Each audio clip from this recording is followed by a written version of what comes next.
Neuroscience says you should always stop practicing when it's the most fun. Watch this video to the very end and you will understand why.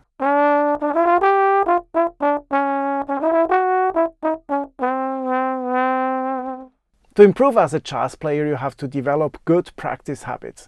These 7 things I wish I would have known 20 years ago. Let's jump right into it. Number 1. Make your warm-up musical. Horn players, they tend to do a long warm-up with long tones, but what you can actually do is connect the long tones to something you're going to practice. For example, guide tone lines. When you do your warm-up with your guide tone lines, your mind is already in the tune, your ear is already in the tune, and at the same time you're warming up your muscles, you can actually also practice some guide tone lines. I show you how. I take this tune, There Will Never Be Another You, and I will just play long tones that are within the chords. Like this I can practice my ear, the tune, and I can warming up my muscles.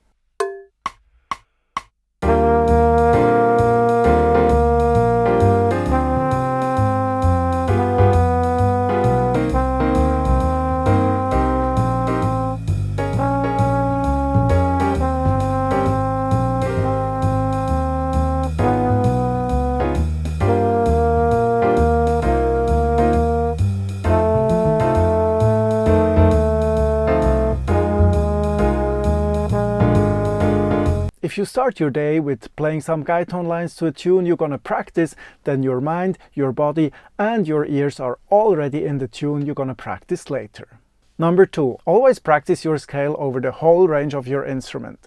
The music doesn't stop after 1 octave, and actually we need to practice all the scales over the whole instrument, because when we're improvising we want to cover the whole instrument from the very low notes to the very high notes.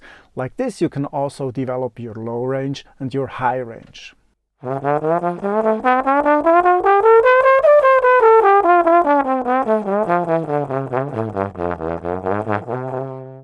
Practice your scale over the whole range of your instrument so you can actually play the whole instrument when you're improvising. Number 3. Always practice the same as yesterday. There is a thing called the forgetting curve. The forgetting curve says that if you learn something new within 1 day, you forget about 60% of it. But then if you do a repetition the next day, you will actually forget only 40% of it. And then if you play it the 3rd day, then you only forget like 25% of it. And the more repetition you do, the more you will remember.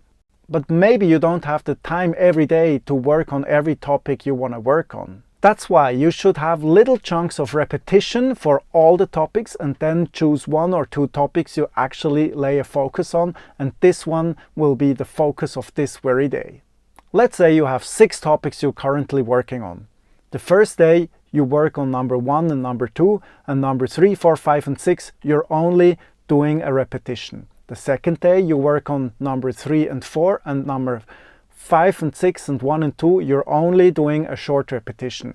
The third day you're working on number 5 and 6, and number 1, 2, 3 and 4 you're only doing a repetition. Like this you don't have breaks of 4 days to practice your, let's say, A flat minor scale, but you do a little repetition every day, and then the 3rd day you make progress with it. Number 4. Practice slow and fast. There is a thing like brain-friendly practicing, and there are 2 things you need to know about brain-friendly practicing. Number 1. Always practice as slow as you make no mistake. I'm sure you know this situation that you play the tune and then you made a mistake always at the same place in the tune, and then you practice and you don't make this mistake anymore. But then you put the tune away, and after like 3 weeks you take it again and then you make the same mistake again. Why is it? In your brain there has been a wrong junction that goes to the wrong place. Now when you never made that mistake, your brain would not know that there is another solution that play it right. So always practice so slow that you don't make any mistake. When you want the technique you're practicing to jump to the automated part of our memory, you need to practice it fast. But to do that, you only practice very short chunks of maximum 20 seconds. Number 5, record yourself. Become your best critic by recording yourself every day. Get to know you're playing as good as no one else and start to work on the things you don't like in your playing. Learn to trust your ears and do more of the things you like and do less of the things you don't like. I have my recording device right here in my practice room, and for me it's just one switch and I can start recording myself. When I'm practicing on a new program, on a new solo or on a new whatever, I constantly practice myself. I develop an idea and then I see if I can actually execute this idea on my instrument. Recording yourself and get to know your voice as good as no one else is crucial to develop your own language in improvisation. Number 6, set realistic goals. People who reach their goals are successful, right? So the way to become successful is actually setting goals that you can reach. For example, maybe your goal is to practice 5 days a week. Now, when you set your goal to 5 and you do only 4, then you underachieved and you're disappointed because you did not reach your goal. But if you put your goal to 4 and then you do 5, you did more than your actual goal was, and you're an overachiever at this very moment. So set realistic goals, make sure that you can reach your goals. If you fail to reach your goal more than 3 times in a row, this is not the right goal for you. Number 7. You should always stop practicing when it's fun. Your brain will actually memorize the way you felt when you stopped practicing. When it was fun, you will look forward to it to do it the next day again. But when you have been tired and it was exhausting, then your brain will actually also memorize that it was tiring and exhausting. This is maybe the most crucial habit of all. Put an alarm clock to 25 minutes, start practicing. Don't think of anything else than practicing and then stop, even if it's fun. The more fun and you stop, the better.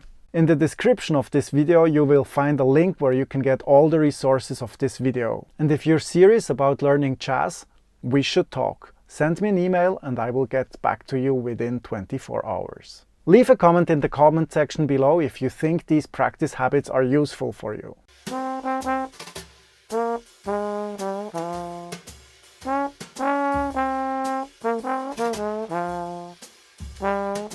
Bye.